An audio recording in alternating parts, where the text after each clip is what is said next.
الہی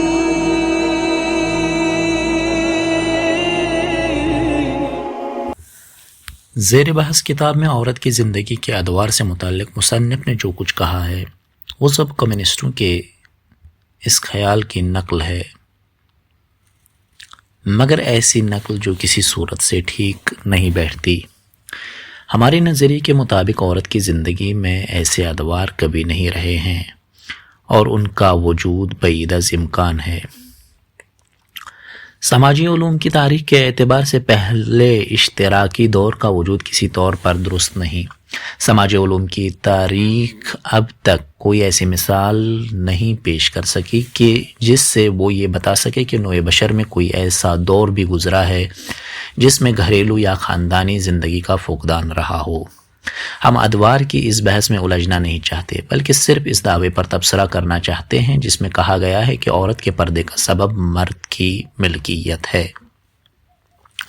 ہم اس بات کو تمام اقوام میں کلی اصول کے طور پر ماننے کے لیے تیار نہیں ہیں کہ مرد گزشتہ ادوار میں عورت کو منفعت کی جنس سمجھتا تھا اور اس سے اقتصادی فائدے حاصل کرتا تھا۔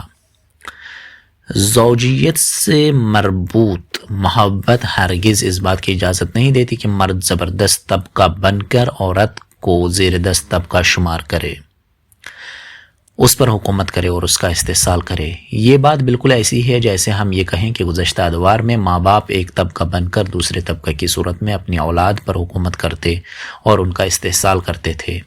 ماں باپ اور اولاد کے درمیان محبت کی زنجیر اس بات کی نفی کرتی ہے۔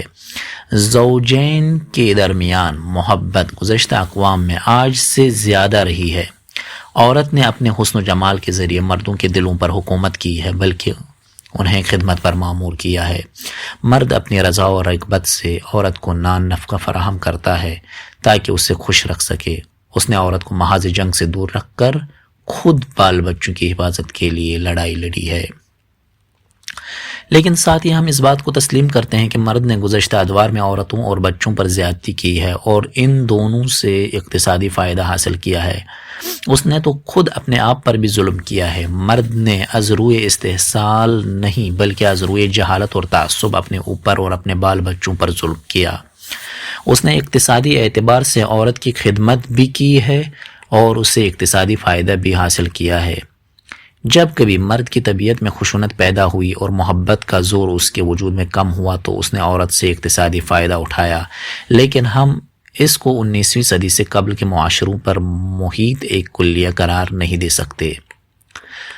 عورت کے حقوق کی پامالی، اس کا استحصال اور اس پر ظلم صرف 19ویں صدی سے پہلے کی بات نہیں۔ 19ویں اور 20ویں صدی میں بھی عورت کے حقوق پہلے سے کچھ کم پامال نہیں ہوئے ہیں۔ البتہ جیسا کہ ہم جانتے ہیں، استحصالی مقاصد کے تحت اس بات پر منطقی دلائل کا وہ بھی پردہ ڈال دیا گیا ہے۔ ہمارا موضوع گفتگو اسلام ہے۔ آخر اسلام عورتوں کے لیے پردے کی ضرورت کیوں محسوس کرتا ہے؟ کیا وہ عورت کو اقتصادی اعتبار سے مرد کی خدمت میں حاضر کرنا چاہتا ہے؟ ظاہر ہے کہ اسلام میں پردے کا مقصد یہ نہیں ہے۔ اسلام نے کبھی یہ نہیں چاہا کہ مرد عورت سے اقتصادی فوائد حاصل کرے، بلکہ اس نے سختی سے اس کی مخالفت کی ہے۔ اسلام نے صاف طور پر یہ اعلان کیا ہے کہ مرد کو کسی عنوان سے بھی عورت سے اقتصادی فائدے کا حق حاصل نہیں ہے۔ یہ مسئلہ کہ عورت اقتصادی آزادی کی حامل ہے، اسلام کے مسلمات میں سے ہے۔ عورت کا کام اسلام کے نقطۂ نظر سے خود اس سے وابستہ ہے۔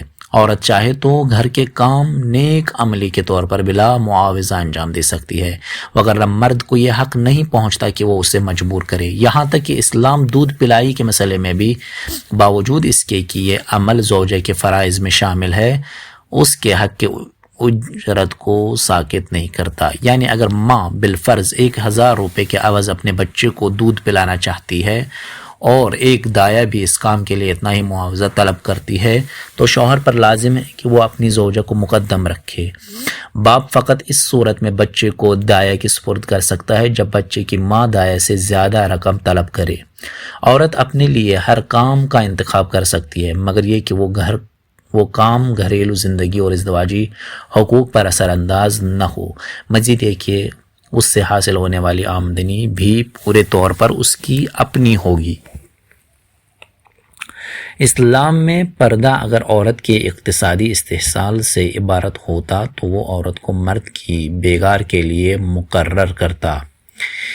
یہ بات قرین عقل نہیں ہے کہ اسلام ایک طرف تو عورت کی اقتصادی آزادی کا قائل ہو اور دوسری طرف اس کے استحصال کے لیے پردے کا حکم دے۔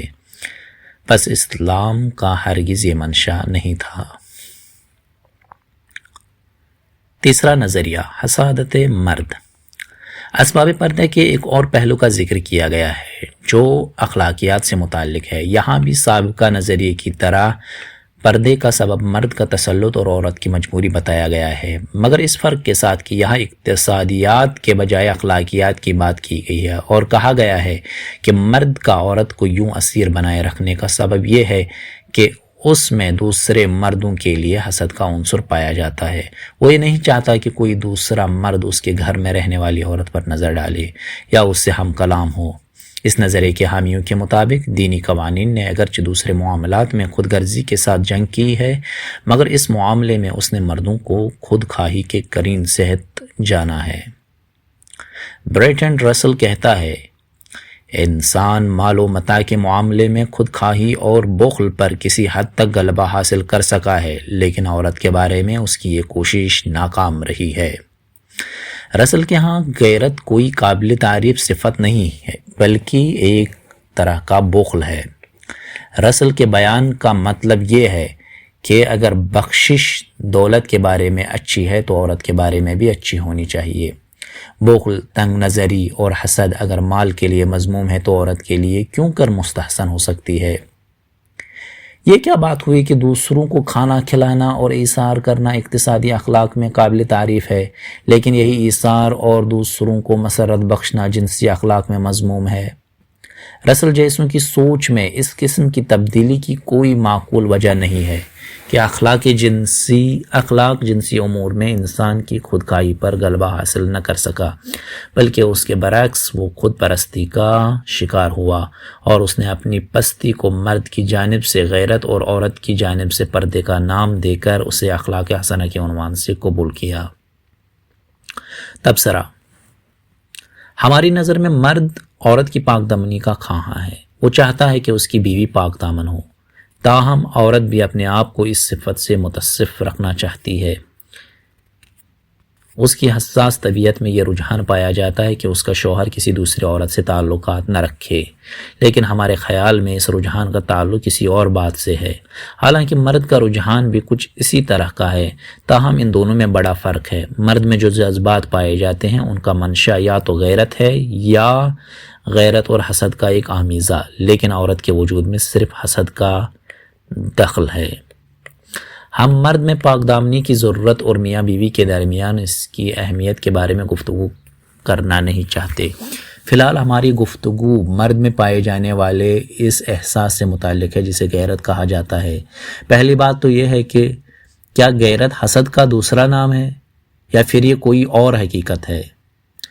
دوسرے یہ کہ کیا مرد کے لیے احساس غیرت کا احترام اسلامی پردے کی اساس ہے یا اس کی وجوہات کچھ اور ہیں؟ ہمارے خیال میں غیرت اور حسد دو الگ الگ صفات ہیں اور ہر ایک کی بنیاد مختلف ہے۔ حسد خودخواہی اور ذاتی جذبات کی پیداوار ہے، جبکہ غیرت نوعی اور اجتماعی احساس سے جنم لیتی ہے اور اس کی افادیت اور اس کا رخ ہمیشہ دوسروں کی طرف ہوتا ہے۔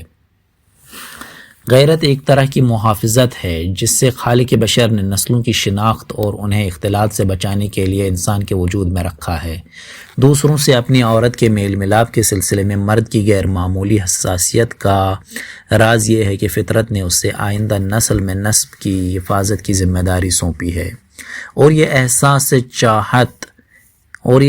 چاہت کے اس احساس کی طرح ہے جو ایک باپ اپنے بیٹے کی نسبت رکھتا ہے۔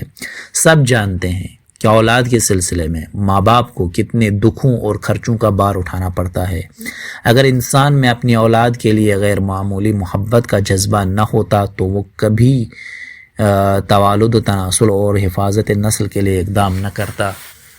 اسی طرح اگر مرد میں یہ غیرت نہ ہوتی کہ وہ اس کھیتی کی حفاظت کرے جس میں اسے بیج بونا ہے تو نسلوں کا رابطہ کلی طور پر ایک دوسرے سے منقطع ہو جاتا، اور کوئی باپ اپنی اولاد اور کوئی بچہ اپنے باپ کی شناخت نہیں کر سکتا تھا۔